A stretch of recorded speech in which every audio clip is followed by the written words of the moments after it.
Assalamualaikum warahmatullahi wabarakatuh. Salam sejahtera bagi kita semua anak-anakku. Pada kesempatan kali ini kita akan belajar mengenai peluang usaha. Sebelumnya kita sudah belajar mengenai konsep wirausaha. Harapan dari kita belajar mengenai materi peluang usaha itu kita bisa memahami peluang usaha produk, barang, atau jasa, lalu menentukan faktor-faktor keberhasilan dan kegagalan usaha. Yang terakhir, kita bisa menganalisis kemungkinan keberhasilan dan kegagalan suatu usaha. Peluang usaha berasal dari dua kata, peluang dan usaha. Peluang yang berarti kesempatan, dan usaha yang berarti upaya untuk mencapai tujuan yang diinginkan dengan berbagai daya atau sumber daya yang dimilikinya. Jadi, sederhananya, peluang usaha merupakan suatu kesempatan yang dimiliki oleh seorang untuk mencapai tujuan yang hendak dicapai dengan menggunakan sumber daya yang dimiliki. Peluang usaha itu berasal dari inspirasi atau ide atau pikiran. Ide, pikiran, atau inspirasi tersebut bisa dari diri kita sendiri atau internal, bisa juga dari orang lain atau sumber lain.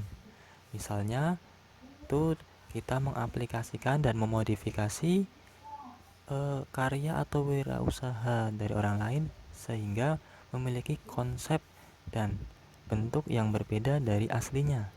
Lalu, peluang usaha jika kita bisa memanfaatkan berdasarkan tempat, waktu, dan minat daya beli masyarakat, itu akan menjadikan suatu keberhasilan. Sedangkan kalau kita tidak bisa memanfaatkan tempat atau waktu atau daya minat masyarakat, itu bisa menjadi suatu kegagalan bagi kita.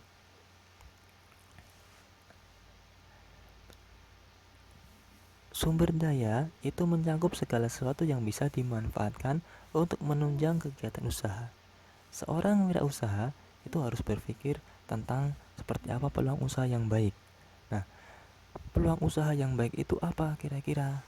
Peluang usaha yang baik itu harus bersifat original, asli, dan juga harus dapat mengantisipasi perubahan dalam persaingan sesuai minat dalam masyarakat, dan tingkat kelayakannya usaha itu teruji. Dan tidak lupa pula, peluang usaha yang baik itu bersifat ide-ide kreatif. Dan yang paling utama, ada keyakinan untuk kita untuk mewujudkannya dan rasa senang pada saat kita menjalankannya atau melakukannya. Dalam kenyataannya, peluang usaha yang baik saja tidak cukup, tetapi juga harus berpotensi. Maksudnya berpotensi itu berpeluang di lingkungan sekitar atau di lingkup pada wirausaha tersebut. Nah, ciri-ciri peluang usaha yang potensial itu adalah memiliki nilai jual. Lalu usaha bukan hanya ambisi pribadi semata dan bersifat nyata. Usaha tersebut mampu bertahan lama di pasar, tidak menghabiskan modal, lalu bisa ditingkatkan skalanya menjadi besar atau menjadi sebuah industri.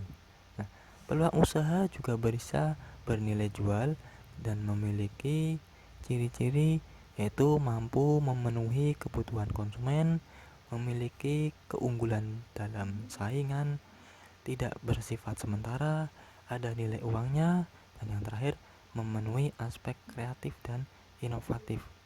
Nah, tidak semua peluang yang ada di hadapan kita secara otomatis bisa dilakukan atau dikerjakan, tetapi kita harus terlebih dahulu melakukan analisis atau survei.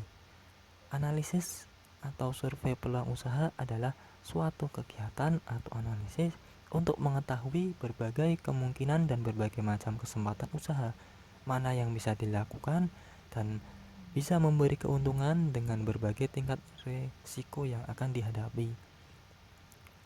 Seorang wirausaha harus dapat berpikir secara positif dan kreatif. Di antaranya, percaya dan yakin bahwa usaha tersebut dapat dilakukan, mau menerima dan gagasan ide baru, lalu memiliki semangat kerja yang tinggi, mampu berkomunikasi dengan baik, bertanya pada diri sendiri atau mengevaluasi kegiatan wirausahanya, yang terakhir, mau mendengarkan saran dari orang lain. Nah, persiapan peluang usaha atau kegiatan analisis itu dibutuhkan berbagai persiapan. Itu diantaranya kita harus meneliti atau menganalisis secara luas usaha yang kita pilih. Lalu bagaimana bentuk usahanya, jenis usaha yang akan kita tekuni, dan mengenal informasi usaha yang diterima. Memiliki peta peluang usaha yang menguntungkan. Kalau langkah-langkah kita sudah selesai, tinggal kita melangkah ke langkah berikutnya, yaitu langkah menganalisis peluang usaha. Pertama, kita harus membuat sketsa bidang usaha yang kita tekuni. Lalu ada penyediaan modal, mengurus izin usaha di badan resmi, dan menyiapkan tenaga kerja jika usaha kita itu tergolong besar. Lalu menyiapkan sarana dan prasarana dalam bentuk bahan baku. Lalu yang paling penting kita harus menetapkan lokasi yang tepat dalam kita melaksanakan wirausaha. Dan tidak lupa metode atau metodologi dalam kita berwirausaha. Kita juga bisa memanfaatkan teknologi yang sekarang masih berkembang, seperti menggunakan media online atau media sosial lainnya, sehingga kita bisa memasarkan barang, produk atau jasa yang kita miliki. Kita juga harus mempunyai manajemen dan mitra usaha yang bagus. Untuk peluang usaha pada materi hari ini itu cukup sekian. Untuk materi berikutnya kita bisa belajar mengenai tujuan analisis peluang usaha. Sekian dan terima kasih. Assalamualaikum warahmatullahi wabarakatuh.